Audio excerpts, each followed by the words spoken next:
तो एक बार फिर न्यूज 18 राजस्थान पर आप सभी का स्वागत करता हूं। आपके साथ मैं स्वप्निल और हम लगातार अपडेट्स आप तक पहुंचा रहे हैं। इस वक्त की सबसे बड़ी खबर है थाना गाजी कांड में आज पूरा इंसाफ सामने आ चुका है। आरोपियों को पहले दोषी करार दिया गया, फिर सजा पर बहस हुई और सजा भी सुना दी गई। 4 दोषियों को आजीवन कारावास की सजा सुनाई गई है। इनमें से एक हंसराज को, जो कि मुख्य रूप से जिम्मेदार था इस पूरी वारदात का, उसे अंतिम सांस तक आजीवन कारावास और कठोर कारावास की सजा दी गई है। इसके अलावा एक आरोपी, माफ कीजिएगा, एक दोषी और, उसे 5 साल की सजा सुनाई गई है कठोर कारावास की। साथ ही जुर्माना भी कोर्ट ने लगाया है। SC/ST कोर्ट का यह ऐतिहासिक फैसला। दोषी इंद्रराज को आजीवन कारावास की सजा, दोषी दरिंदा छोटेलाल आजीवन कारावास की सजा, दोषी दरिंदा और हैवान हंसराज अंतिम सांस तक आजीवन कारावास की सजा, यानी टिल डेथ। जो उसकी अंतिम सांस वो लेगा, नेचुरल डेथ के केस में जो अंतिम सांस उसकी होगी वो जेल की सलाखों के पीछे ही होगी। दरिंदा दोषी अशोक आजीवन कारावास की सजा और दोषी जो एक अन्य दोषी, उसे 5 साल की सजा सुनाई गई है और साथ ही जुर्माना भी लगाया गया है।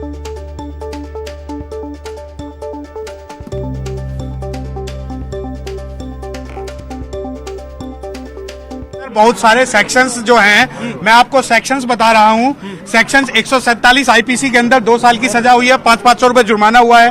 341 के अंदर 1 महीने की सजा, 500 रुपए जुर्माना, और 323 में 1 महीने की सजा और 500 रुपए जुर्माना, और 323 में 1 महीने की सजा, 500 रुपए जुर्माना, 342 में 1 साल की सजा, 500 रुपए जुर्माना, 354 के अंदर 5 साल की सजा, 1000 रुपए जुर्माना, 354D के अंदर 7 साल की सजा और 2000 का जुर्माना, 376D जो कि गैंग रेप का प्रावधान है, 376D में लाइफ इम्प्रिजमेंट, जो रिग्रेसियस लाइफ इम्प्रिजमेंट है वो दी गई है और 1 लाख रुपए दिए गए हैं। 506 में 7 साल की सजा दी गई है धमकी वाले में, 509 में 3 साल की सिंपल इम्प्रिजमेंट दी गई है और 500 रुपए जुर्माना दिया गया है। 386 के अंदर 10 साल की रिग्रेसियस इम्प्रिजमेंट दी गई है, 2000 का जुर्माना दिया गया है। 395 के अंदर 10 साल की रिग्रेसियस इम्प्रिजमेंट है और 2000 रुपए का जुर्माना है और 365 के अंदर 7 साल की सजा रिग्रेसियस इम्प्रिजमेंट है और 2000 का जुर्माना है। 327 के अंदर 10 साल की सजा और 2000 रुपए का जुर्माना है रिग्रेसियस इम्प्रिजमेंट।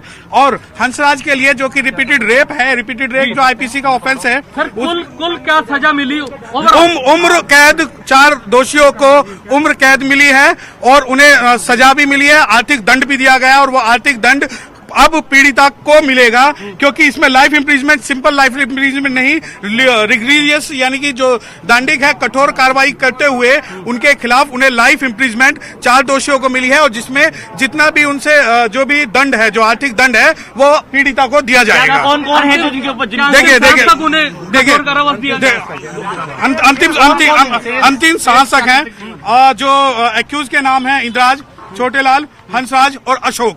इन 4 को शेष मतलब कि नहीं, वो जुनाइल है, वो एक जुनाइल है। उसके एक मिनट नहीं, हाँ, एक है IT एक्ट में 67 और 67A में 3 साल और 5 साल की सजा हुई है, 50,000 रुपए का जुर्माना हुआ है। इसमें मुकेश को चलेगा, दोनों पे अलग है, ये दोनों 1 लाख हो गया ये दोनों का जो भी है, और इनसे कुल राशि पीड़िता को दी जाएगी। वो पहले कोर्ट के अंदर जाके वो पीड़िता के पक्ष में जाएगी वो राशि पूरी। और SC/ST एक्ट के सेक्शन 325 के अंदर लाइफ इम्प्रिजमेंट हुआ है और 5000 रुपए का सजा का प्रावधान हुआ है और 325A लाइफ, इसके अंदर 7 ईयर की सजा सिंपल दी गई है और 2000 रुपए का जुर्माना हुआ है। मुख्य रूप से आजीवन कारावास जिनको दिया गया उनके नाम एक बार दोबारा बता दीजिए। देखिए उनके नाम है जी, बताओ आईटी एक्ट के अंदर 67 नहीं 3 साल और 5 साल की सजा आईटी एक्ट में हुए और आप खाली जो नाम है इतने लोगों को जो ये सजा हुई है इंद्राज, छोटेलाल, हंसराज और अशोक जी, ये आजीवन कारावास वाले। कारावास है, कठोर जी कठोर जी नहीं कठोर। और आईटी के अंदर मुकेश को 5 साल की सजा हुई है आईटी एक्ट 67A के अंदर में, और 50,000 रुपए का जुर्माना हुआ है, और सेक्शन 4 और 6 के अंदर 2 साल का जुर्माना और 2,000 रुपए की उसमें सजा हुई है। फैसला है ये संतोष का विषय। पनिशमेंट का क्वांटम अभी कोर्ट ने नहीं दिया है शायद। फैसले का अध्ययन हमने अभी किया नहीं कि हमारे हाथ में नहीं आया है, बट हमें उम्मीद है कि पीड़िता को और उसके परिजनों को जो न्याय मिला है और उससे वो उनके घाव हैं जो उन पर मरहम लगेगी थोड़ी सी, वो जीवन में आगे बढ़ेंगे और औरों को भी इससे संबल मिलेगा जो इस प्रकार के सर्वाइवर्स हैं इन घटनाओं के। यही मैं कहना चाहता हूँ।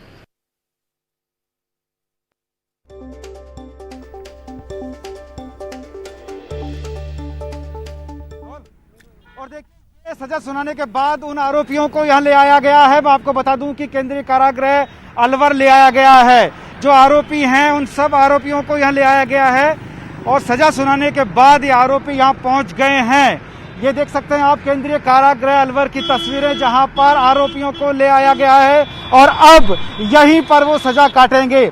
आप देख पा रहे हैं कि जिस तरह से ये गाड़ी यहाँ पर है और इसी गाड़ी को अंदर लेकर जाया जा रहा है। पहले इसी गाड़ी से कोर्ट लेकर जाया गया था इनको, और अब केंद्रीय कारागृह अलवर में वो लोग अंदर पहुंच चुके हैं। अपने दोस्त की सजा पाने के बाद अब उनको कारागृह ले आया जा चुका है और इसी कारागृह में अब वो रहेंगे। जिस तरह की सजा उन्हें मिली है आजीवन कारावास के 4 लोगों को, एक व्यक्ति जिसने वीडियो बनाया था उसको 5 साल की सजा, और तमाम अलग अलग आर्थिक दंड और अन्य सजाएं भी उनको अलग अलग एक्ट के अंदर दी गई है। और अब आरोपी यहाँ पहुँच गए हैं इस जेल में, जहाँ पर आजीवन उनको रहने के लिए कहा गया, सजा दी गई है और अब यही उनका घर होगा, एक तरीके से कहा जा सकता है। जो घिनौना काम उन्होंने किया था उसकी सजा मिल चुकी है और सजा को काटने के लिए उन्हें अब यहाँ लेकर आया गया है। मैं आपको बता दूं केंद्रीय कारागृह अलवर में उनको ले आया गया है। कैमरामैन भवानी सिंह शेखावत के साथ भंवर पुष्पेंद्र चौहान, अलवर। सबसे पहले हमने अपने दर्शकों तक पहुंचाई है और इन तस्वीरों में नजर आया है कि लौट के दोषी जेल में आए। सुबह इसी जेल से बख्तरबंद गाड़ी, उसी बख्तरबंद गाड़ी से इन्हें कोर्ट ले जाया गया था, तब वो आरोपी थे। कोर्ट ने कहा दोषी हो, दरिंदे हो, हैवान। कारागृह अलवर की जहां अंदर गाड़ी पहुंच गई है और उन दोषियों को उतारा जा रहा है और अब ये अंदर जेल में जाएंगे जहां पर सजा काटेंगे। मैं आपको बता दूं कि जो सजा इनको दी गई थी उसके बाद उनको जेल ले आया गया है। केंद्रीय कारागृह अलवर में उनको अंदर ले आया गया है और ये देखिए गाड़ी से उतरते हुए उनकी तस्वीरें आप देख पा रहे हैं। एक्सक्लूसिव तस्वीरें सिर्फ न्यूज़ 18 राजस्थान पर आप देख पा रहे हैं। और उनको यहाँ आजीवन कारावास की सजा सुनाने के बाद दोषियों को यहाँ ले आया गया। जो घिनौना कृत्य उन्होंने किया था उसकी सजा आज मुकर्रर कर दी गई है। जिस सजा का इंतजार आम जनमानस में था, पीड़िता को था और तमाम लोग इंतजार कर रहे थे कि जो घिनौना कृत्य उनके द्वारा किया गया था उसकी सजा मिले, और सजा के तौर पर आज उन्हें कोर्ट ने सजा घोषित कर दी है। आप देख पा रहे हैं तस्वीरों में, सामने वो जो गाड़ी है उससे उनको उतारा गया है और अंदर ले जाया जा रहा है जहां पर उन्हें आजीवन कारावास काटा जाना है। ये तस्वीरें आप देख पा रहे हैं सामने केंद्रीय कारागृह अलवर की। कैमरामैन भवानी सिंह शेखावत के साथ भंवर पुष्पेंद्र, न्यूज़ 18 अलवर।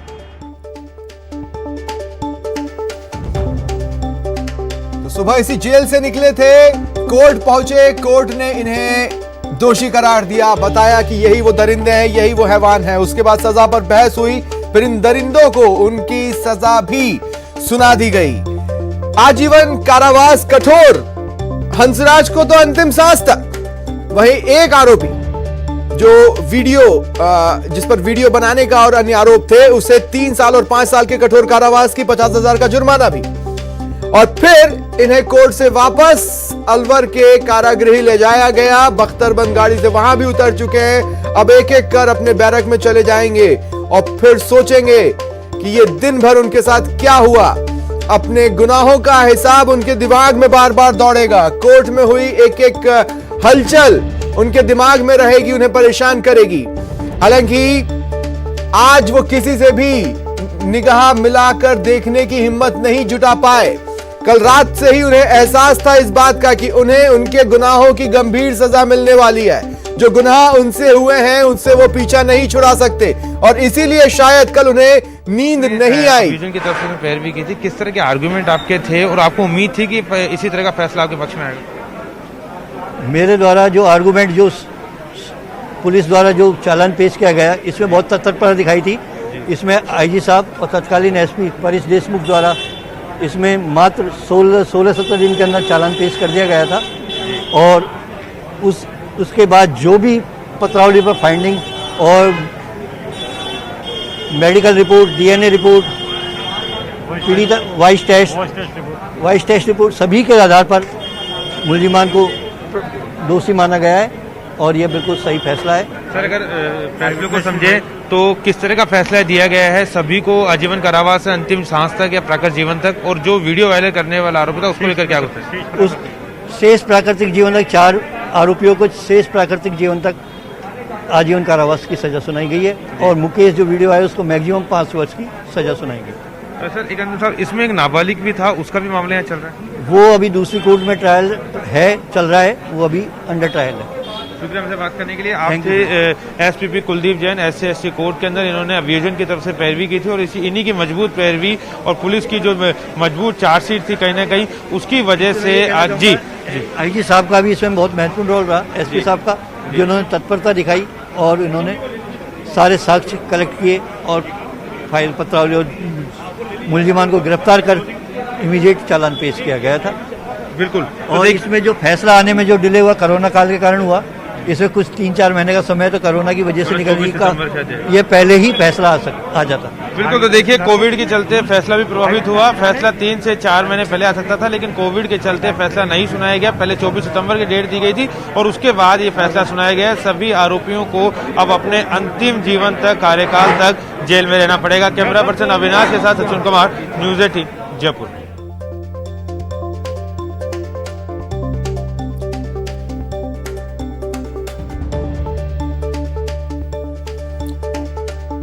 बड़ी खबर है इस वक्त की और यहां पर एक और बात जहां आपका ध्यान लाना चाहता हूं। सजा सुनाने के दौरान जज ने जो टिप्पणियां की वो भी जानना बेहद जरूरी है। उन्होंने इस घटनाक्रम को, इस वारदात को मानवता को शर्मसार करने वाला कहा, घृणित बताया। रिलीफ से, अगर किसी भी तरह का रिलीफ अगर दिया जाता है दोषियों को तो उससे समाज में गलत मैसेज जाएगा।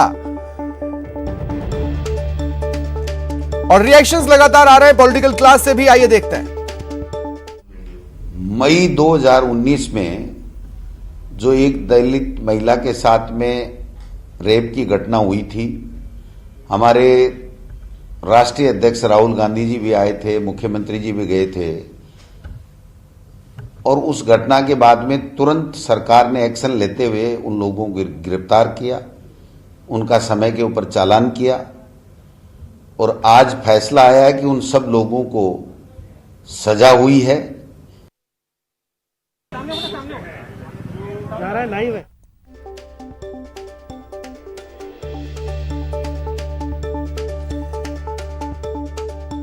इंसाफ, पूरा इंसाफ सामने आया है।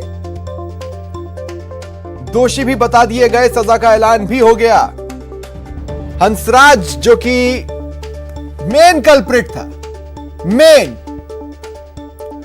उसकी हिस्ट्री शीट भी है। वो पूर्व में भी ऐसी ही एक वारदात में उसका नाम सामने आ चुका है और ऐसे में उसके लिए जो सजा निर्धारित की गई वो है अंतिम सांस तक कठोर कारावास। और चलिए सीधा रुख करते हैं सहयोगी सचिन का, जो इस वक्त मेरे साथ जुड़ रहे हैं। सचिन, कुल मिलाकर स्थिति यह है कि 4 लोगों को आजीवन कारावास की कठोर सजा सुनाई गई है, जिनमें से हंसराज जो कि मेन कल्प्रिट था, मुख्य दोषी, मुख्य दरिंदा, मुख्य हैवान, उसे अंतिम सांस तक कठोर कारावास में रहना है, आजीवन कारावास। देखिए देखिए स्वप्निल, थोड़ा सा अपडेट करना चाहूँगा। हंसराज को जरूर 2 धाराओं में सजा हुई है क्योंकि वो रिपीटर ऑफेंडर था, उसने उस पर पहले भी दुष्कर्म का आरोप था, लेकिन अंतिम सांस तक सभी आरोपियों को जेल में रहना होगा। यानी अगर हम लीगल टर्म में बात करें तो अंतिम सांस शब्द का प्रयोग नहीं किया था। अपने जो प्राकृतिक जीवन है, यानी अगर उन्हें कोई प्राकृतिक मौत नहीं आती है तब तक उनको जो है जेल में रहना होगा। हंसराज पर एक अन्य धारा में भी आजीवन कारावास की सजा सुनाई गई। उस पर अगर बात करते हैं तो 2 लाख रुपए तक का जुर्माना उस पर लगाया गया है। वहीं जो सबसे महत्वपूर्ण बात इस पूरे फैसले में रही है वो रही है जज ब्रजेश कुमार की टिप्पणियां। अगर हम उन टिप्पणियों की बात करें तो जज ब्रजेश कुमार ने कहा है कि ये घटनाक्रम विरलतम घटनाक्रम था, मानवता को शर्मसार करने वाला घटनाक्रम था। उन्होंने कहा कि दुष्कर्म किसी जाति, धर्म या मजहब की समस्या नहीं है, ये पूरी इंसानियत की समस्या है। इंसानियत को शर्मसार करने वाला इन्होंने कृत्य किया है। और जज ब्रजेश कुमार ने अपने फैसले में लिखा है कि ये जो दुष्कर्म की घटना जो कि थानागाजी में हुई थी, थानागाजी थाना क्षेत्र में हुई थी, ये पूरी घटना कहीं ना कहीं राम काल के से जो रामायण में जो सीता हरण हुआ था उससे भी घृणित है। और उसके अलावा जो महाभारत में द्रौपदी का जो चीर हरण हुआ था उससे भी घृणित ये पूरी समस्या है। तो कहीं ना कहीं इस तरह की गंभीर टिप्पणियां जो है इसमें की गई है। और इसके अलावा ये बात भी जज ब्रजेश कुमार ने अपने फैसले में कही है कहीं ना कहीं कि ये इस तरह की घटनाक्रम ये था कि जो दंड होना चाहिए, यानी जो सजा होनी चाहिए वो इस तरह की हो कि जो दुष्कर्म की अमर वेल लगातार धीरे धीरे बढ़ती जा रही है उसको कहीं ना कहीं ब्रेक किया जा सके, उसको कहीं ना कहीं तोड़ा जा सके। हमारे साथ अधिवक्ता हैं पंचोली साहब, उनसे जानेंगे सर धाराओं के बारे में आपसे समझना चाहेंगे कि किन किन धाराओं में किस तरह की सजा दी गई है। और एक जो सबसे बड़ा सवाल है कि जो हंसराज जो रिपीटर ऑफेंडर था उसको जो सजा हुई है वो अन्य सजा से क्या भिन्न है या क्या समान रूप से? देखिए क्या है कि इसमें आईपीसी की जो धारा है ना वो मैं आपको बताना चाहूँ तो आईपीसी की 14 धाराओं में जो है पनिशमेंट दिया गया है चारों आरोपियों को। 149 सेक्शन होता है आईपीसी का, जिसकी वजह से सारा अपराध जो सिमिलर हो जाते हैं। सभी सामूहिक दुष्कर्म 376 डी के अंतर्गत कवर होती है। और 149 जो सेक्शन है उसको लगाने की वजह से प्रत्येक व्यक्ति को बराबर की सजा का भागीदार माना गया है, सिर्फ वीडियो वायरल करने वाले आरोपी के अलावा, क्योंकि वो आईटी एक्ट से कवर हुआ है। तो बाकी एक हंसराज नामक जो इसमें आरोपी है उसके ऊपर जो है वो उसी घटना स्थल मतलब सेम ऑक्यूरेंस प्लेस पर जो है वो एक बार सामूहिक रेप के घटित हो जाने के बाद पुनरावृत्ति करते हुए उस कृत्य को किया गया, आपराधिक कृत्य को किया गया, इसलिए वो 376(2)N के साथ में दोबारा पनिश किया गया है। मतलब साथ चारों के अलावा एक बार दोबारा से उसको 376(2)N में पनिश किया गया, जिसमें जो है उस पर शेष प्राकृतिक जीवन की अवधि के लिए आजीवन कारावास व प्लस 1 लाख रुपए जुर्माना जो है वो अलग से होगा। तो इससे ये फर्क पड़ेगा कि हंसराज पे 2 लाख रुपए का जुर्माना हो जाएगा। और क्योंकि सभी सजाएं एक साथ चलने का प्रावधान है सीआरपीसी में, तो इस वजह से सभी सजाएं एक साथ चलेंगी, तो शेष प्राकृतिक अवधि के लिए कारावास। फर्क है हंसराज और बाकी 3 आरोपियों में उसमें ये है कि उसमें जुर्माना राशि हंसराज में बढ़ जाएगी, लेकिन शायद सभी आरोपियों को अपने अंतिम सांस तक या यूं कहें कि अपने अन्य जो प्राकृतिक जीवन जो उनका बचा है उस तक जेल में रहना होगा। जी बिल्कुल, देखिए कानून की मंशा, ये जो अमेंडमेंट हुआ है उसके बाद में कानून की मंशा ये है कि आदमी जाता अपने पैरों पर है, यानी कि खड़ा होकर के, और आता है जो लेट करके है। तो उस तरीके से शेष प्राकृतिक जीवन का मतलब यही है कि नैसर्गिक अवधि जो है वो लाइफ की उनको अंदर ही बितानी पड़ेगी। इसका मतलब ये है कि वो डेड बॉडी ही बाहर आनी चाहिए, वो भी अगर कोई लेने वाला है तो वो सब ये कठोर प्रावधान किया गया है आईपीसी में संशोधन के बाद। अच्छा पंचोली जी, एक चीज समझे, जिस तरह की टिप्पणियां की गई है कि सजा इस तरह की होनी चाहिए कि जो दुष्कर्म की अमर वेल लगातार बढ़ती जा रही है, जिस तरह से घटना देश में बढ़ रही है, वो एक मैसेज जाना चाहिए कि एक दुष्कर्मी को इस तरह की सजा भी मिल सकती है। इस तरह की टिप्पणी भी कोर्ट ने अपने फैसले में की है। हाँ बिल्कुल, साहब का ये मतलब जो फैसला सुनाते समय जो साहब ने जो अपना वर्टेक्स दिया उसमें ये बताया है कि भाई इस तरीके की चीज़ को रोका जाए, क्योंकि इसकी तुलना जो है वो कई उनसे ऐतिहासिक वो देकर के उदाहरण भी उन्होंने अपने फैसले में की है, जिससे वो ये उनका अभिप्राय अदालत का ये है कि इस तरीके के जो घिनौने कृत्य हैं उन पर रोक लग सके और आम आदमी जो है वो इस तरीके से करने से पहले 4 बार विचार करे कि इसका क्या परिणाम होगा।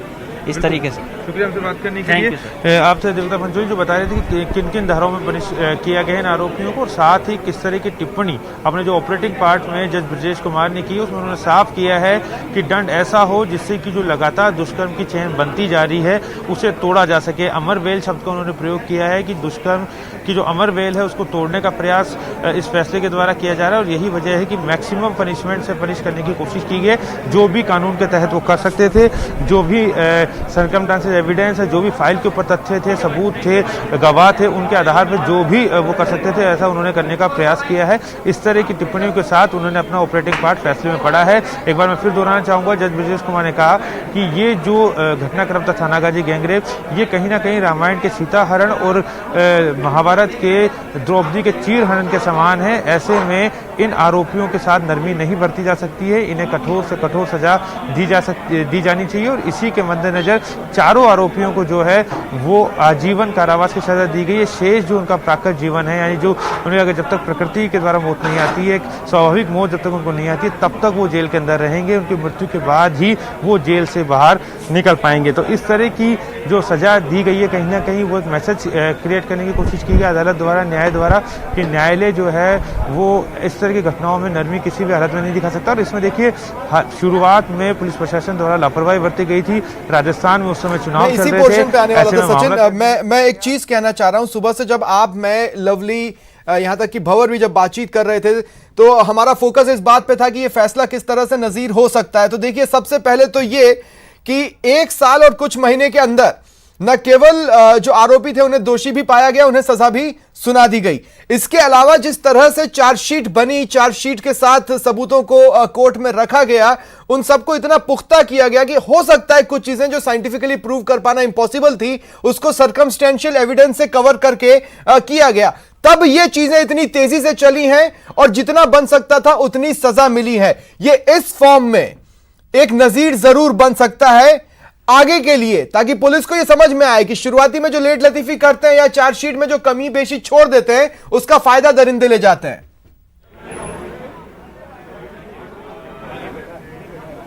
बिल्कुल, देखिए स्वप्निल, कोशिश की गई है कोर्ट द्वारा कि सभी जो परिस्थिति जन्य साक्ष्य है, जिन्हें सर्कमस्टेंशियल एविडेंस कहा जा सकता है, उसके आधार पे देखिए सजा हुई है। क्योंकि जैसा कि मैं पहले भी बता रहा था कि 9 दिन बाद मेडिकल अगर किसी का आप करवाते हैं तो उससे ये पुष्ट होना, उससे ये पुष्टि होना कि ये जो है दुष्कर्म इन्हीं व्यक्तियों ने किया था, बड़ा मुश्किल हो जाता है। लेकिन देखिए, हम कहते हैं ना कि अपराधी कितना भी शातिर हो, वो ऐसा सुराग, ऐसा सबूत खुद ही छोड़ जाता है। और इन मामलों में इन आरोपियों द्वारा, इन दोषियों द्वारा यही करते किया गया। अगर ये उस घटना का वीडियो नहीं बनाते, उस वीडियो को वायरल नहीं करते, तो शायद मैं कह सकता हूं अपने एक्सपीरियंस से कि इतनी सजा या इतने लोग शायद पकड़े नहीं जाते और उसके बाद उसको प्रूव करना बड़ा मुश्किल हो जाता था। हो सकता था रोक रहा हूं। सहयोगी भंवर भी मेरे साथ हैं। भंवर, आप लगभग हर बार बख्तरबंद गाड़ी से पहले चले, इस बार भी आप बख्तरबंद गाड़ी से पहले चले और वहां पर पहुंचे, क्या कुछ आपने देखा? जी बिल्कुल, मैंने देखा कि उनके चेहरों की हवाइयाँ उड़ी हुई थी और उनके जो हाव भाव थे वो कहीं ना कहीं एक प्रायश्चित का हाव भाव होता है वो था। ये कहा जा सकता है कि जो एक प्रोफेशनल क्रिमिनल होता है उसकी बात अलग होती है, लेकिन इन लोगों के हाव भाव एक पश्चाताप वाले नजर आ रहे थे। चेहरे पे शिकन थी, डर था, कपकपी थी, हाथ पैरों में कपकपी थी। ये अलग बात थी कि कोर्ट से गाड़ी की दूरी ज़्यादा नहीं थी, इसलिए कोर्ट से सीधे निकाल के फटाक से उनको गाड़ी में बिठा दिया गया। वरना मैं कोशिश करता कि मैं उनसे बात भी करने की कोशिश करता। हम बात नहीं कर पाए, लेकिन हम फिर उनके साथ साथ चले और फिर आगे यहाँ हम जेल पे पहुँचे। हमने वो तस्वीरें भी दिखाई जब जेल में उनको लाया गया था। अंदर जब उनको उतारा गया, एक डर, एक जो सहमा हुआ चेहरा, एक पश्चाताप वाला चेहरा हमने देखा कोर्ट में, जिसके अंदर कहीं ना कहीं खौफ था। उन्हें लग रहा था कि उनसे जो भूल हुई है, जो गलती हुई है, जो उन्होंने अपराध किया है, वो माफ़ी के काबिल नहीं था और बाकायदा कोर्ट ने उनको सज़ा सुनाई, आजीवन कारावास की सज़ा हुई है। तो ऐसे में अब हो सकता है कि वो आगे चुनौती दें, लेकिन जिस तरह की सज़ा उन्हें मिली है वो ये कहा जा सकता है कि उन्होंने जो कृत्य किया था, इतना घिनौना कृत्य किया था जिसने पूरे अलवर को ही नहीं, पूरे प्रदेश को शर्मसार किया पूरी दुनिया के बीच में। अलवर में इसी वजह से, इसी केस की वजह से 2 SP लगाने पड़े। खुद मुख्यमंत्री ने इस बाबत मॉनिटरिंग की और अपराध का जो आंकड़ा जो यहाँ पर है अलवर में, उसके अंदर ये एक बड़ा केस जो ये कहा जा सकता है कि जिसने मानवता को शर्मसार किया, जिसके घिनौने पन्ने, जिसके जो वीडियो वायरल हुआ, उसने तो बाकायदा सारी मर्यादा ही तोड़ दी। तो कुल मिला के कहा जा सकता है कि जो सज़ा उन्हें मिली है वो सज़ा, जिस तरह से वकील ने कहा कि सज़ा कम है और सज़ा होनी चाहिए थी। 2 ऑप्शन इसमें होते हैं, एक उम्र कैद कारावास की बात होती है और एक फांसी की सज़ा की बात होती है। लेकिन उम्र कैद उनको मिली है और तब तक आखिरी सांस तक उम्र कैद की बात इसमें कही गई है। तो ऐसे में जो सज़ा उन्हें मिली है, उसके बाद जो चेहरे हमने देखे हैं वो चेहरे बाकायदा पढ़ने में साफ तौर पे समझ में आ रहे थे कि जो पश्चाताप और जो डर सजा को लेकर उनके अंदर था वो साफ तौर पे दिखाई दे रहा था, क्योंकि इनमें से किसी की भी उम्र ज्यादा नहीं है, सबकी उम्र बहुत कम है और ऐसे में आजीवन तक कारावास में रहना ये उनके लिए एक बहुत बड़ा कह सकते हैं कि जीवन की एक सबसे बड़ी चुनौती है उनके लिए, और एक पश्चाताप भी है जो उन्होंने किया, क्योंकि एक महिला का जीवन बर्बाद करने की कोशिश उन्होंने की, उसका अशिष्ट निरूपण लोगों के सामने वीडियो के जरिए किया, उससे ब्लैकमेलिंग उन्होंने किया। तो अलग अलग धाराओं के अंदर अलग अलग सजाएं उनको हुई है। ये अलग बात है कि आजीवन कारावास के बाद उनको यहाँ लेकर आया गया जेल में, और जो तस्वीरें मैंने दिखाई ये वही जेल है स्वप्निल जो मैं दिखाने की आपको कोशिश करता हूँ। ये सेंट्रल जेल अलवर है, केंद्रीय कारागृह अलवर है, यहाँ पर उनको लेकर आया गया है और अब वो अंदर पहुँच गए हैं। जो तस्वीरें मैंने सबसे पहले आपको दिखाई थी, अंदर जब वो गए थे तो काफी डर उनके अंदर था।